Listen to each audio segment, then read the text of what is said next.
প্ৰাক্তন ক্ৰিকেটাৰ গৌতম গম্ভীৰৰ স্পষ্ট মন্তব্য নিৰ্বাচকৰ ভৰি স্পৰ্শ নকৰাৰ বাবে দলত স্থান পোৱাৰ পৰা বঞ্চিত হৈছিলো ভাৰতীয় ক্ৰিকেটৰ অন্যতম সফল ওপেনাৰ গৌতম গম্ভীৰক অত্যন্ত স্পষ্টবাদী হিচাপে জনা যায়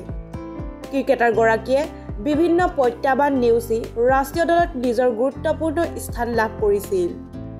শেহতীয়াকৈ এগৰাকী গৌতম গম্ভীৰে প্ৰকাশ কৰিছে যে জুনিয়ৰ হিচাপে ক্ৰিকেট খেলাৰ সময়ত নিৰ্বাচকৰ ভৰি স্পৰ্শ নকৰাৰ বাবে তেওঁক দলত স্থান দিয়া নাছিল তদুপৰি গম্ভীৰে ৰবীন্দ্ৰ অশ্বিন নামৰ এজন ইউটিউবাৰৰ পডকাষ্টৰ জৰিয়তে উল্লেখ কৰে মই 12-13 বছৰ বয়সত প্ৰথমবাৰ 14 বছৰ অনুৰ্ধৱ টুৰ্ণামেণ্টৰ বাবে চেষ্টা চলাইছিলো কিন্তু মই নিৰ্বাচিত হোৱা নাছিলো কাৰণ মই কোনো নিৰ্বাচকৰ ভৰি স্পৰ্শ কৰা নাছিলো সেইদিনাই মই নিজেই নিজক প্ৰতিশ্ৰুতি দিছিলো মই কেতিয়াও কাৰো ভৰি স্পৰ্শ নকৰো আৰু কাকো মোৰ ভৰি স্পৰ্শ কৰিবলৈ নিদিওঁ লগতে গম্ভীৰে কয় মই ধনী পৰিয়ালৰ পৰা অহাৰ বাবে সকলোৱে মোক আনৰ দৰে সফল ক্ৰিকেটাৰ হ'ব নিবিচাৰো বুলিয়ে কৈছিল মোৰ এতিয়াও মনত আছে ক্ৰিকেটৰ কেৰিয়াৰত প্ৰতিবাৰে মই ব্যৰ্থ হৈছিলো হেয়া ৰঞ্জী ট্ৰফিতে হওক বা মোৰ আন্তঃৰাষ্ট্ৰীয় কেৰিয়াৰতে হওক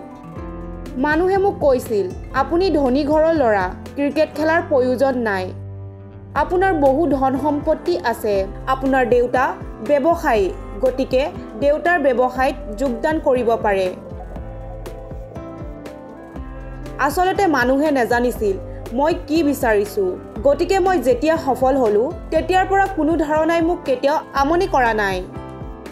গম্ভীৰে 58খন টেষ্ট 147খন এদিনীয়া আৰু 37খন টি20 খেলি 2019 চনৰ মাৰ্চত অৱসৰ গ্ৰহণ কৰিছিল